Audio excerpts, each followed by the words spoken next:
1장에 나오는 나오미와 두 며느리의 사랑을 통해서 이 땅에 나타나는 하나님의 사랑이 어떠한 사랑인가를 깨닫게 하는 그런 말씀입니다.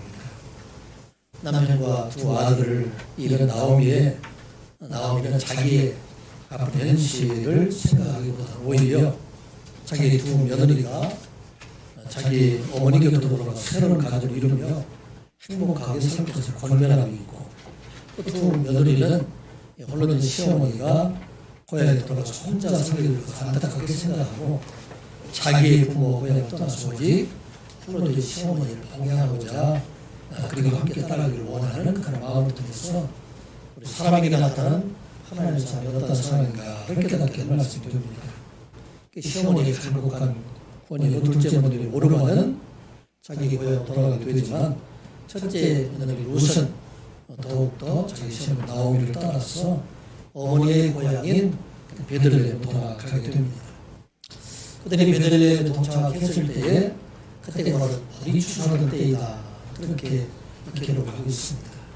하나님께서 양식이 떨어졌던 베들레헴에 그들에게 찾아오신 그들을 돌보시고 양식을 주실 뿐만 아니라 이 한 해의 농사 중에서 가장 먼저 추수하는 것이 바로 보리 추수인데, 이 보리 추수할 때에 그들이 나오미 고향에 돌아왔다는 것은 헤세드의 사랑을 실천했던 나오미와 두 가정의 두 며느리 룻에게 임하시는 하나님의 은혜가 어떠신가, 어떤 것인가를 알려준 그러한 빛이 있음을 암시하는 말씀이 됩니다.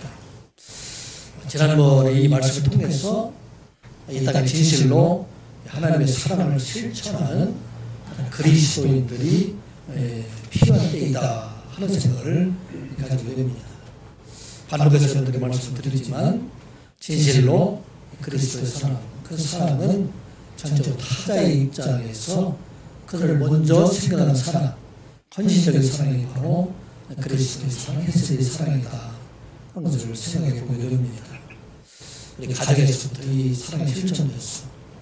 남편은 먼저 아내의 자리에서 아내를 생각하고, 아내들은 남편의 자리에서 남편을 생각하고, 또 그들을 허물을 담당하고, 이런 사랑이 필요한 때가 되지 않았나, 또 이런 삶을 살아가야 되지 않나 생각하게 됩니다.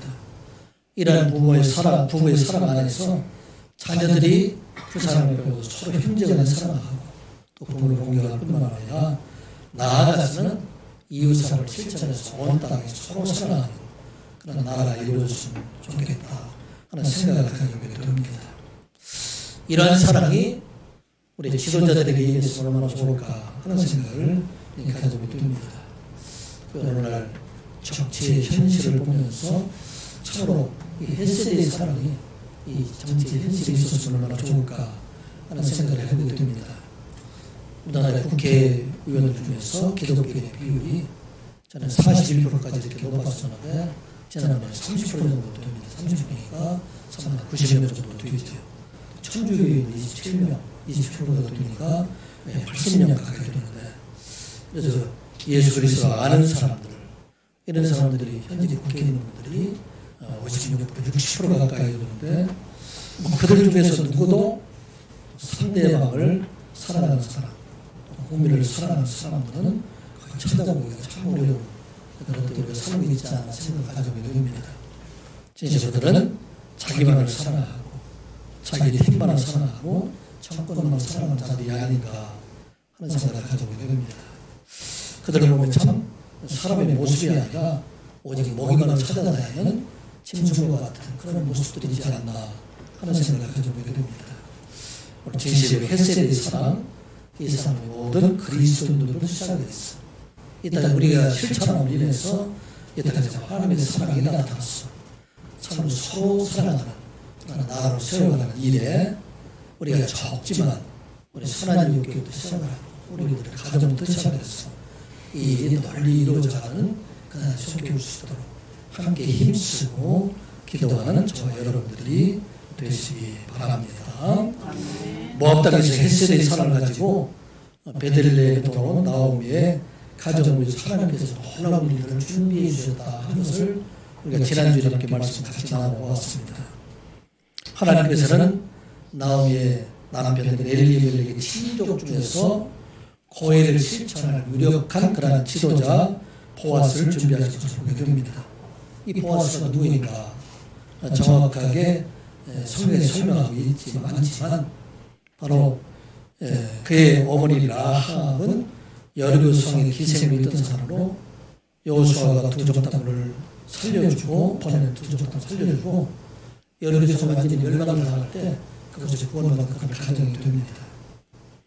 이방인 라합의 아들이었던 보아스가 그렇게 단시일 내에 그렇게 이스라엘의 유력자로 부상하게 된 것은 하나님께서 그 보아스를 특별히 라합을 사랑해 주었다 하는 의미도 되지만 지난번에 말씀드린 것처럼 아마도 여호수아가 여리고성에 보냈던 두 장수 중에 한 사람이지 아니었을까 하는 생각을 가져보게 됩니다. 이와 같이 그를 위해서 이 가정을 위해서 보아스를 준비했다는 것을 보게 됩니다. 또 한편으로는 고아와 과부를 긍휼히 하나님께서 시내산 언약을 통해서 이제 그 계명 안에 추수할 때 보리밭에서 이삭을 줍는 그런 제도를 만들게 해 주심으로 인해서 이들이 보리밭에서 서로 만날 수 있는 그런 기회를 그들에게 주었다고 생각하게 됩니다. 레위기 23장 22절의 말씀은 이렇게 기록되어 있어요. 지난번에도 우리가 함께 말씀 나누었지만 다시 한번 보도록 하겠습니다. 시작. 너희 땅의 곡물을 벨 때에 판 모퉁이까지 다 베지 말며 떨어진 것을 줍지 말고 그것을 가난한 자와 거리를 위하여 남겨두라. 나는 너희의 하나님 여호와이니라.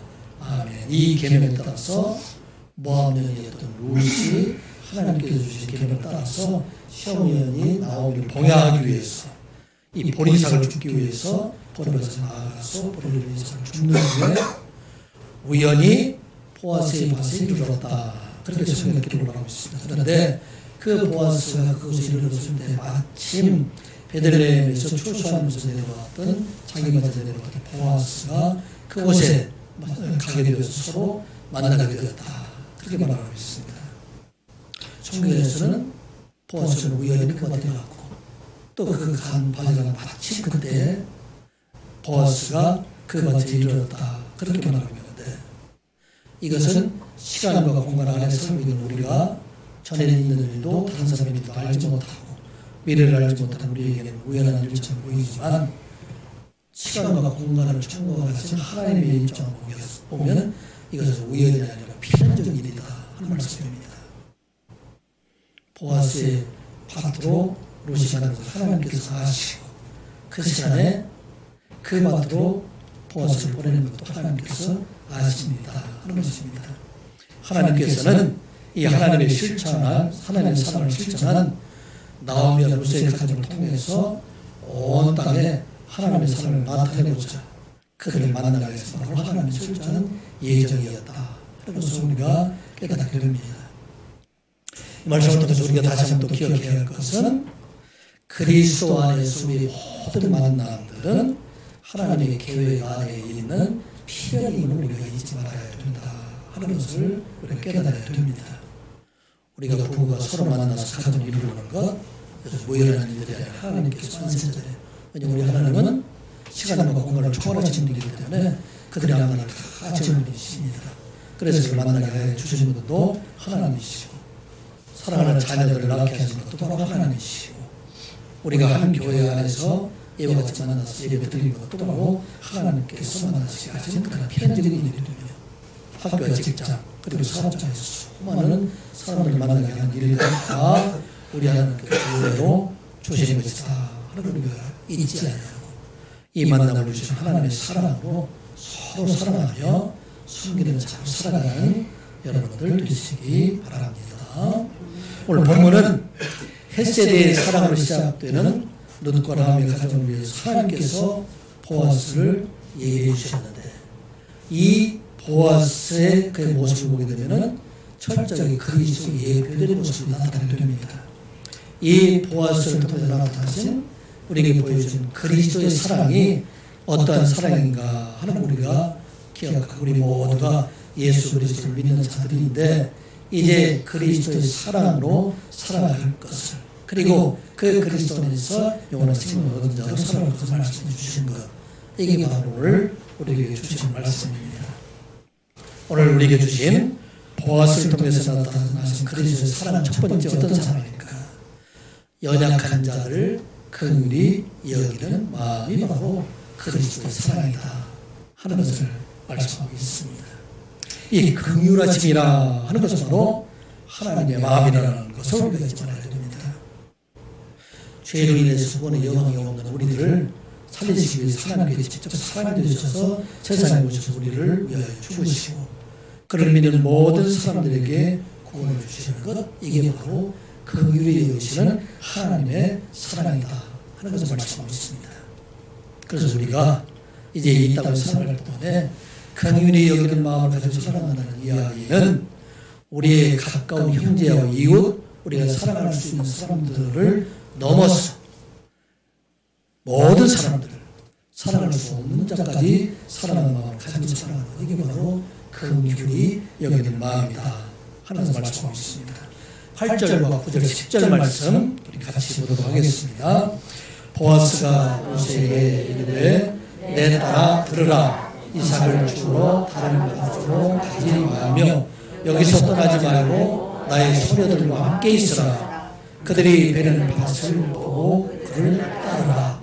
내가 그 소년들에게 명령하여 너를 건드리지 말라 하였느니라. 목이 마르거든 그릇에 가서 소년들이 먹은 것을 마시리라 하니라.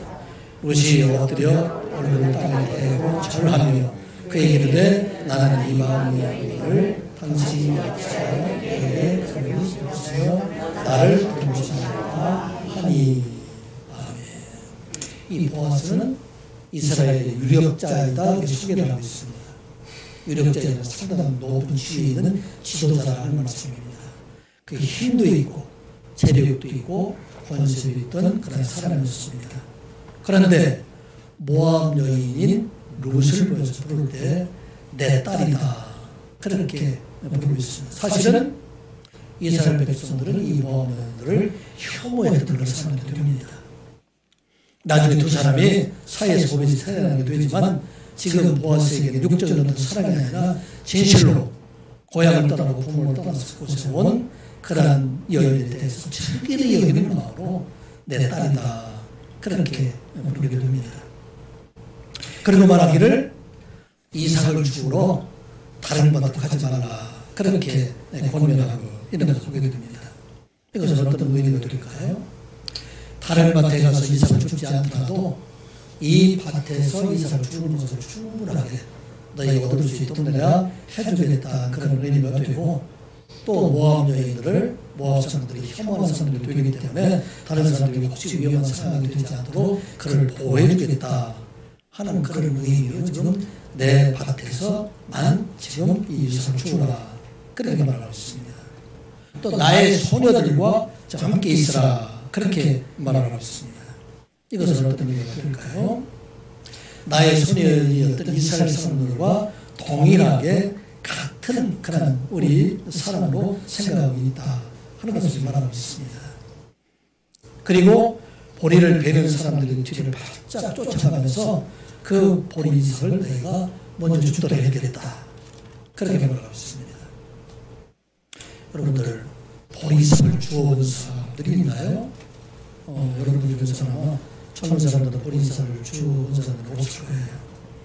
저는 초등학교 때 보리 이삭을 주웠어요.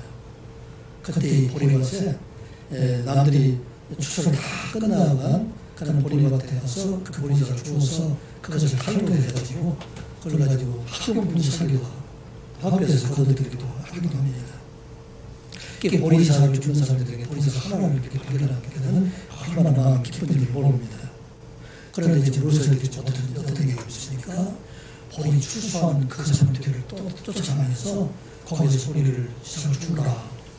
더군다나 나중에 16절의 말씀을 보게 되면 보리 추수하는 사람들에게 알려줘서 보리를 추수하면서 중간중간에 빼서 그 이삭을 주는 사람에게 더 주도록 해라. 이 혜택은 보리 줍는 롯에게는 이보다 더 큰 긍휼이었어요. 그 문화를 그에게 보여주는 것입니다. 롯의 안전도 또 생각해서 혹시라도 보아스가 없을 때에 다른 사람이 룻에게 함부로 하지 않도록 그들에게 룻을 손대지 말아라. 그렇게 말하고 또 그 소년들이 기르는 물도 함께 먹어라. 그렇게 말하고 있습니다.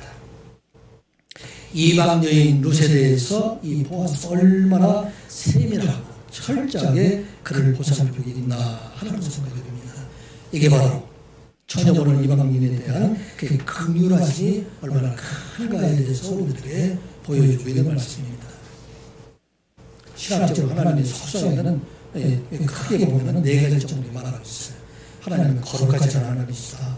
하나님은 의로우신 하나님이시고 또 그 하나님은 선하신 하나님이고 신실하신 하나님이다. 그렇게 말하고 있습니다. 하나님은 거룩하시고 의로우신 하나님이시 되기 때문에 죄를 가진 우리 인간으로서 하나님을 갈 수 없어요. 모든 사람들이 하나님의 율법에 다 정죄를 받을 수밖에 없는데 또한 하나님은 어떤 하나님, 선하신 하나님이고 그 하나님은 신실하신 하나님이 되기 때문에 이 선하신 하나님의 안에는 바로 사랑의 하나님이에요. 그래서 우리 인간들을 구원하시기 위해서 본인이 직접 사람을 되셔서 세상에 오셔서 모든 사람을 구원해주시고 사랑으로 하나님의 사랑이다 하는 것을 말하고 있어요. 이 하나님의 사랑, 이 사랑 안에는 두 가지 또 얘기할 수 있는데 이 사랑을 하나는 은혜로 말할 수 있고 하나는 긍휼하심 이렇게 말할 수가 있어요. 은혜라는 것은 하나님께서 우리를 사랑해 주셔서 알고 그 사랑받은 사람이 하나님을 사랑하고 감사함을 나타낼 때 여러분 은혜 받았다 말씀하고 있지 않습니까? 이게 바로 하나님의 사랑을 우리가 하나님께 사랑을 보답하는 것 이게 바로 은혜임을 우리가 알 수 있어요. 그런데 이 긍휼함이라는 것은 하나님 일방적인 사랑이에요. 하나님의 은혜를 알지 못하는 사람들까지도 그들을 긍휼히 여기지 끝까지 사랑해 주는 하나님이다 하는 말씀입니다. 그건 어떤 말씀입니까? 하나님께서 아무리 죄인이라 할지라도 그 사람들에 대한 긍휼하심이 다 가지고 있다 하는 것을 말씀하고 있습니다. 그래서 우리가 긍휼히 여긴다는 어떤 의미가 되냐면 세상 연약한 자, 병들고 가난한 자들 또 아무리 강한 자들이라 할지라도 그가 멸망당할 것을 알지 모르는 사람들을 우리가 어떻게 말하죠? 그들은 불쌍히 여긴다. 이게 바로 긍휼히 여긴다 하는 말씀입니다. 지금 보아스의 사랑은 이 룻에 대해서 긍휼히 여기는 마음입니다. 잘 알지 못하지만 그에게 사랑받지 못했지만 그러나 고향과 봄을 따서 홀로 된 시어머니를 모시기 위해서 아침부터 차가움없이 쉬는 것 이외에 계속 일을 하고 있는 그에 대한 긍휼하신 마음이다 하는 것을 말하고 있습니다.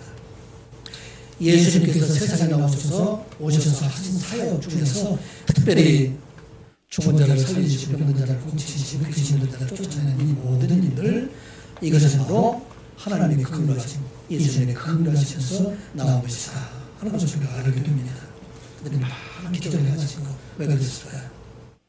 그들에 대해서 하나님의 진실을 불쌍히 여기는 마음 그런 마음을 가지고 그들의 모든 것들을 어려움을 이겨야 쫓아오게 됩니다.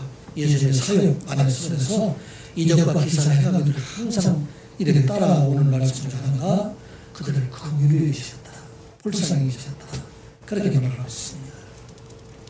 마태복음 30절 36절 말씀 한번 같이 읽어볼까요? 예수께서 모든 도시와 마을에 돌아다니사 그들의 회당에서 가르치시며 천국을 전파하시며 모든 병과 모든 약한 것을 고치시니라. 무리를 보시고 불쌍히 여기시니 이는 그들이 목자 없는 양과 같이 고생하며 기진하느니라. 아멘. 예수께서 갈릴리와 또 많은 성읍을 다니시면서 또 예루살렘 오가면서 그들의 중에서 많은 병든 자들, 가난한 자들, 어려운 자들, 약한 자들 이것을 고치신 것은 무엇 때문인가? 그들을 향한 긍휼하심이 그 안에 있다 하는 것을 말씀하고 있습니다. 이것을 뭐로 말하고 있습니까?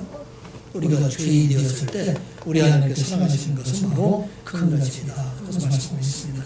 하나님께서 우리를 사랑하신 것은 우리가 의인이기 때문에 사랑하기 때문에 우리가 잘하기 때문에 우리를 사랑하신 것이 아니라 하나님 안에 긍휼하신 우리를 사랑해 주셨다 하는 것을 말씀하고 있습니다. 로마서 5장 8절에 말씀하면 우리가 언제 사랑을 받았습니까? 같이 읽어볼까요? 시작. 우리가 아직 죄인 되었을 때에 그리스도께서 우리를 위하여 죽으심으로 하나님께서 우리에 대한 자기의 사랑을 확증하셨느니라. 아멘. 이게 하나님의 긍휼하시죠. 예수님의 긍휼하시죠. 우리가 이쁜 데가 있어서 우리를 사랑하시는 것이 아니라 의로우신 하나님, 거룩하신 하나님께서 용납할 수 없는 죄인이었지만 우리를 사랑하셔서 우리를 위해서 보내기를 예비해 주셨다 하는 것을 말씀하고 있습니다. 이 긍휼히 여기는 사랑은 기독교의 전부들이 아니에요.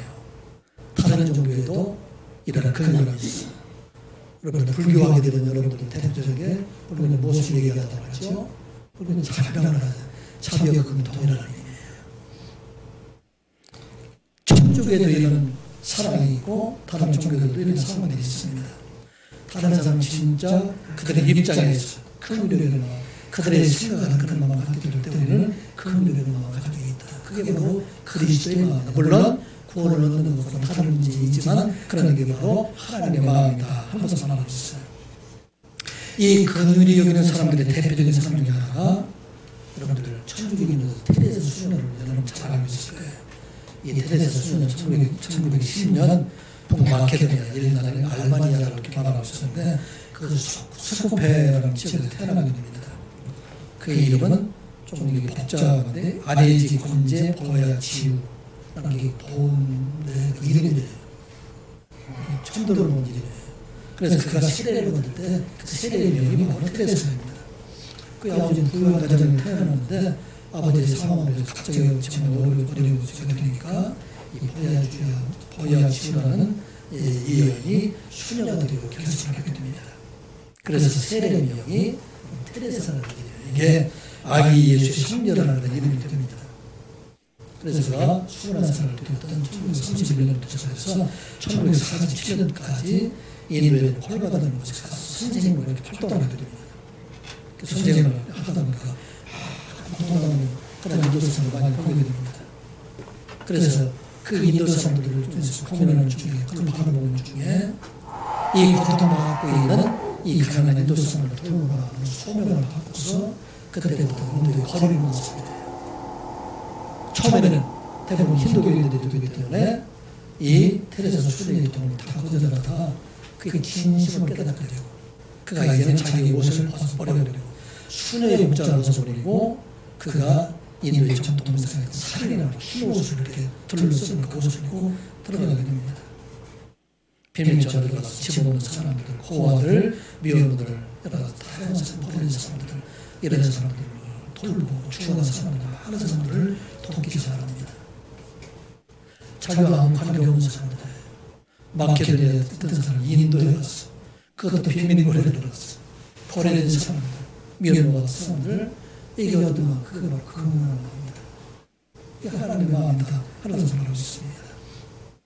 그래서 그곳에 나타난 그 사랑, 이 사랑으로 자기를 전적으로 이타적으로 사랑이 된다 하는 것을 말씀하고 있습니다. 바로 보아스가 그러한 사랑으로 지금 자기의 고향 모압을 떠나서 베들레헴에 온 롯을 그러한 사랑으로 사랑하게 됐다 하는 것을 말하고 있습니다. 오늘 우리에게 주신 도전적인 말씀이죠. 여러분은 누구를 사랑하고 있습니까? 착한 사람 사랑하고 있죠. 좋은 사람 사랑하고 있죠. 나에게 잘하는 사람도 우리가 사랑하고 있습니다. 그래도 우리가 잊지 말아야 될 것은 우리가 하나님의 사랑은 어떤 사랑인가? 우리가 죄인 되었을 때 우리를 사랑하시는 하나님의 사랑이다. 하나님을 알지도 못하고 있을 때, 때때로 하나님을 원망하고 있을 때, 어떤 사람이 심지어 하나님을 대적할 수 있을 그때도 우리를 사랑해 주신 사랑이 바로 하나님의 긍휼하신 사랑이다 하는 것을 말씀하고 있어요. 이것은 이성적으로는 이해할 수 없는 사랑이고 이성적으로는 할 수 없는 사랑이 바로 긍휼한 사랑이다 하는 것을 말하고 있어요. 우리 안에 성령께서 함께하게 되실 때 우리는 이 사랑으로 우리의 이웃을 사랑할 수 있다 하는 것을 말씀하고 있습니다. 이 시간에 예배하는 우리 모든 성도들 이러한 긍휼하신 그리스도의 사랑을 또 보아스가 롯에게 향한 그 그리스도의 사랑을 우리가 함으로 그리스도의 제자된 우리의 삶을 참으로 하나님이 기뻐하시는 삶, 하나님께서 칭찬하시고 또 세상 사람들로부터 칭찬받는 그런 삶을 살아가는 저와 여러분들이 되시기 바랍니다. 두 번째, 보아스를 통해서 나타난 그리스도의 사랑은 어떤 사랑인가? 연약한 자들을 가족으로 받아주는 사랑. 이게 바로 우리에게 주신 그런 그리스도의 사랑입니다. 사실은 그 공동체에 속할 수 없는 그런 사람들까지도 다 받아들였어. 때로는 미워하는 들까지도 다 받아들이는 것, 이게 바로 그리스도의 사랑이고 하나님의 사랑이다 라고 말하고 있습니다. 보아스는 지금 모함 여인 룻을 자기의 식사 자리에 초대하면서 보게 됩니다. 그래서 함께 이 보아스를 가족으로 초대하고 끌어들이는 그런 모습을 보게 됩니다. 식사 자리의 말씀 같이 보겠습니다. 시작. 식사할 때에 보아스가 룻에게 이르되 이리로 와서 떡을 먹으며 내 떡 조각을 초에 찍으라 하므로 룻이 곡식 베는 자 곁에 앉으니 그가 볶은 곡식을 주매 룻이 배불리 먹고 남았더라. 서로 만나서 서로 이야기를 하다가 얼마쯤 되니까 점심 식사 시간이 된 것 같아요. 그때 멀리 있는 룻을 가까이 하고 그리고 와서 말하게 됩니다. 와서 함께 떡을 먹는데 그 떡 조각을 지금 추에 찍어서 같이 먹게 되더라. 그리고 그가 볶은 곡식들, 볶은 곡식은 어떤 거예요? 요리하는 곡식들이죠. 준비하는 곡식들. 이것들도 함께 주어서 먹게 하고 있는 모습을 보게 됩니다. 여기 가까이 오라 그러는데 원으로 보게 되면 나가시라고 되어 있어요. 나가시. 그래서 가까이 끌어들여서 밀착하게 거리낌 없이 가까이 오게 하는 모습을 보게 됩니다. 보아스의 식사 공동체에 함께 참여해서 지금 함께 먹게 하는 모습을 보게 됩니다. 사실 당시에 떡을 초에 먹고 쭉 찍어 먹고 곡식을 볶아서 먹는 것, 이것은 이스라엘 백성들은 일반적인 그런 일이 되지만, 그런데 보리쌀을 주워 먹고 살아가는 이 룻에게는 그게 엄청나게 사실은 은혜를 받는 그런 자가 됩니다. 먹고 살기 힘들 때 식사 자리에 초대를 받는 것은 얼마나 큰 축복인지 기쁨인지 여기 있는 우리 젊은 사람은 잘 모를 거예요. 그런데 옛날에 힘들게 살 때 그때에 함께 식사 자리에 초대받는 것은 큰 은혜의 자리가 되는 것을 보게 됩니다. 저 어렸을 때, 어렸을 때 청년들도 마찬가지죠. 지금은 살아계시지 않지만 우리 부모님이 살아계실 때, 특별히 아버지가 살아계실 때는 아버지 생신날이면은 잔치를 준비를 해가지고 아침에 동네 사람 다 초대를 합니다. 옆 동네까지 있는 사람 다 초대해서 큰 마당에 몸속을 하고 그것을 식사를 하면서 아주 즐거워했던 그런 모습을 보여줍니다. 바로 모함 여인이었던 이 여인을 자기들 식사 자리에 초대했다. 자기 공동체 이름으로 그를 받아주었다. 그걸 말하고 있습니다. 이 모함 여인은 어떤 사람입니까? 이스라엘 백성들 당시에 그 사람들에게 혐오받았던 사람들이에요. 왜냐하면 신명기의 말씀이 기록되어 있어요. 성경 말씀이 기록되어 있어요. 그대로 가까이 하지 말라. 그렇게 기록되어 있어요. 여기 보면 신명기 23장 3절의 말씀이에요. 한번 같이 읽어볼까요? 시작. 암몬 사람과 모압 사람은 여호와의 총회에 들어오지 못하리니 그들에게 속한 자는 10대 뿐 아니라 영원히 여호와의 총회에 들어오지 못하리라. 보아스라는 사실을 알았을까요? 몰랐을까요? 아마 알았을 거예요. 다른 사람들은 다 그 당시 모압 사람들은 그렇게 가까이 하지 않았기 때문에. 요즘은 우리가 흑인들에 대해서 상당히 호의적이잖아요. 근데 한때 여러분은 어떻게 됐습니까? 흑인들 이런 가수면에 나오게 되면 보이지 않게 되게 혐오하는 그런 마음들이 여러분들 다 있지 않았습니까? 그런 사람에서 그런 여인인데 그걸 바로 보아스의 공동체를 받아들였다. 이거 얼마나 놀라운 사람입니까? 이것을 보게 됩니다. 그리고 이제 한 끼 식사뿐만 아니라 이 룻이 넉넉하게 생활할 수 있도록 많은 보리를 얻을 수 있도록 지금 이렇게까지 또 그들의 하나님의 명령을 하게 됩니다. 15절 16절 말씀 같이 보겠습니다. 시작. 룻이 이삭을 주우러 일어날 때에 보아스가 자기 소년에게 명령하여 이르되 그에게 곡식 땅에서 쫓게 하고 책망하지 말며 또 그를 위하여 곡식 땅에서 조금씩 뽑아버려서 그에게 쫓게 하고 꾸짖지 말라 하니라. 함께 식사를 한 다음에 이제는 다시 보리 이삭을 주우러 일어나게 되니까 전에 조금 전에 얘기할 때 10절 때 얘기할 때는 보리 추수하는 사람 뒤를 따라가면서 보리 이삭을 주우라고 얘기했는데 요즘은 한 그릇 더 남았어요. 이제 그들의 명령하기를 곡식 단 사이에서 죽게 할 뿐만 아니라 그 곡식에서 다발에서 뽑아서 그에게 더 주라. 그렇게 말하고 있습니다. 완전히 지금 포함된 공동체 안에 같은 식구로 생각하는 그런 모습을 보게 됩니다. 하나님의 아들이신 예수 그리스도께서도 우리가 그리스도 안에서 하나님의 뜻을 행하는 사람 모든 사람들이 다 가족이 되게 하셨다.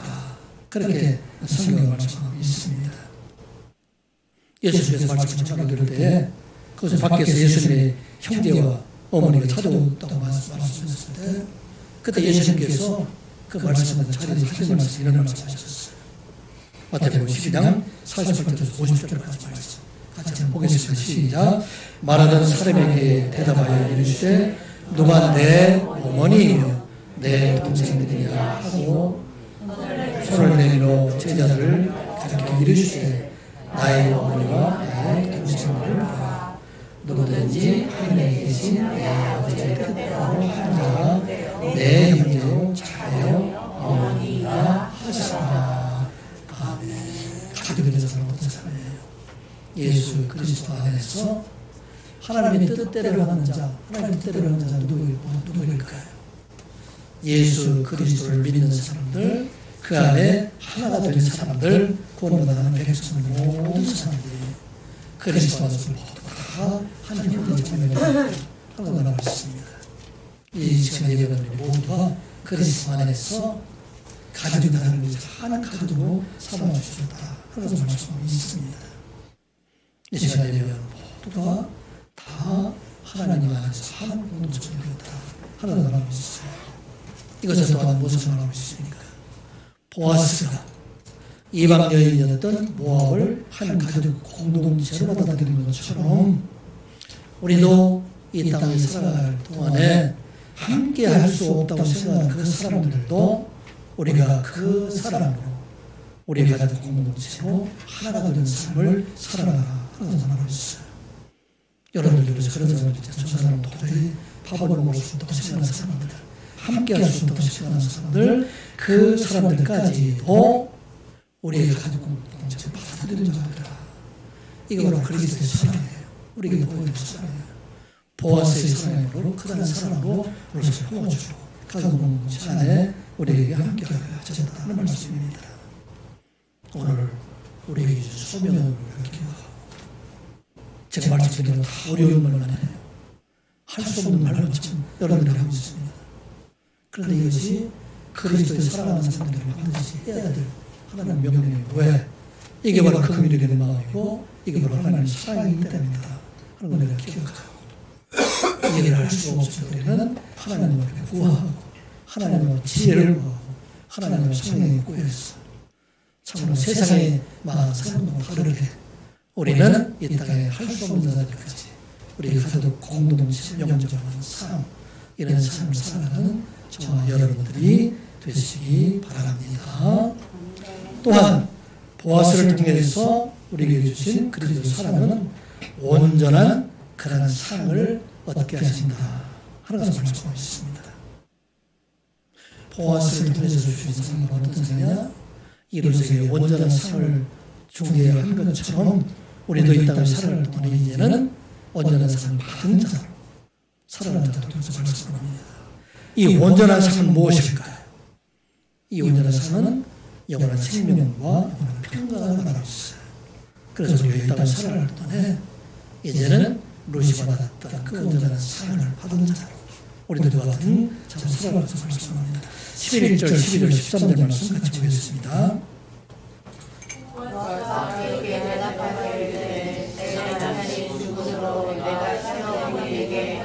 것과 내 보화와 복을 떠날 것을 알지 못하던 백성에게로 내게 분명히 알지 않느니라.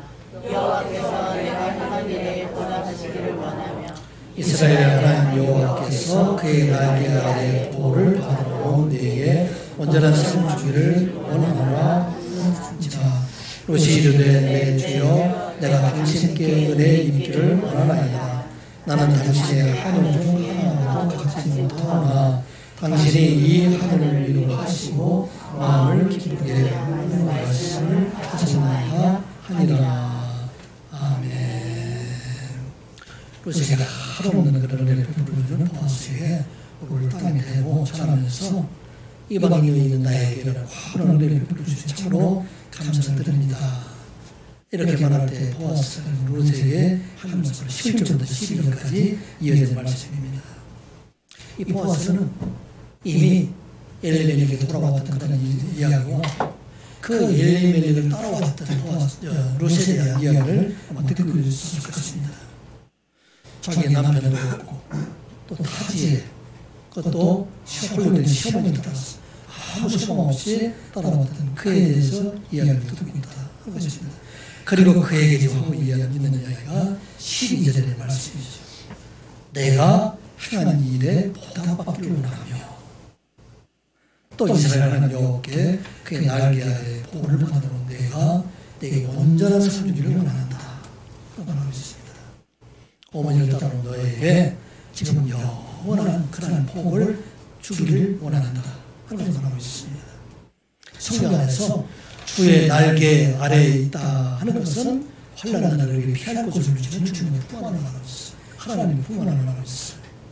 그래서 내가 이곳에 왔지만 내가 고향을 버리고 왔고 그 모습을 버리고 왔지만 이제는 영원한 하나님이 너를 품어주시고 너에게 영원한 안식을 주시고 온전한 삶을 주기를 원한다. 그렇게 말하고 있습니다.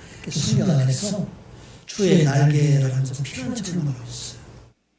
심판의 날을 편안하게 해주시고 재난의 날에 죽음 가운데서 우리를 피하게 하는 이게 바로 주의 날개입니다. 주의 날개라는 말이 또 10편 17절 8절 9절의 말씀 이렇게 기록되어 있습니다. 같이 읽어볼까요? 시작. 나를 눈동자같이 지키시고 주의 날개 그 나라에 감추사 내 앞에서 나를 지나가는 이들과 나의 목숨을 노리는 원수들에서 벗어나게 하소서. 10편 61편 3절 4절도 같이 볼까요?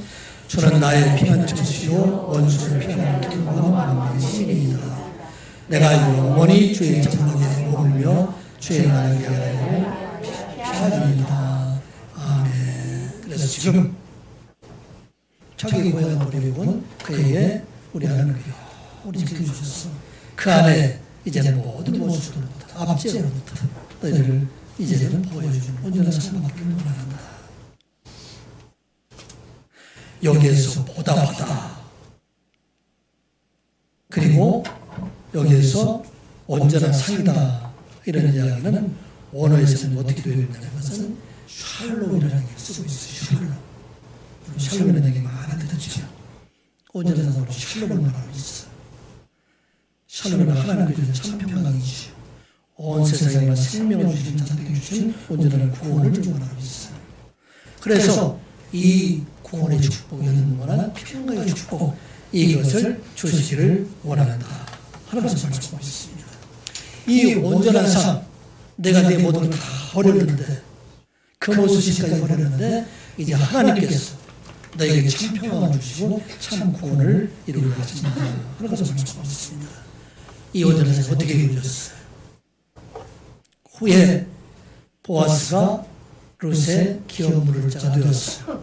그와 결혼해서 이제는 이 롯이 이스라엘 백성이 되고 하나님의 백성이 되게 하는 것, 이게 바로 온전한 삶을 받게 하셨다 하는 걸 말씀하고 있습니다.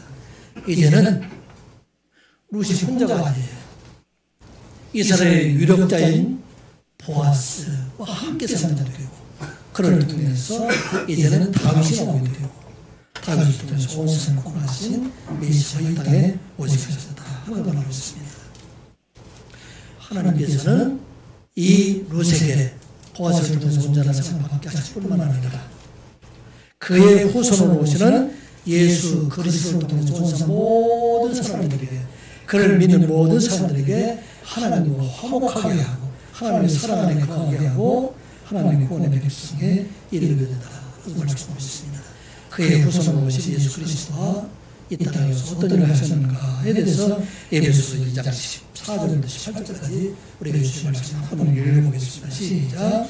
그는 우리의 화평이시니라. 둘로 하늘을 만드사 원수된 것 곧 중간에 막힌 땅을 자기 육체로 오시고 법조문으로 된 계명의 율법을 펴줬으니 이는 이 둘로 자기 안에서 한 세 사람을 지어 화평하게 하시고 또 십자가로 이 둘 한 몸으로 하나님과 화목하게 하시니라.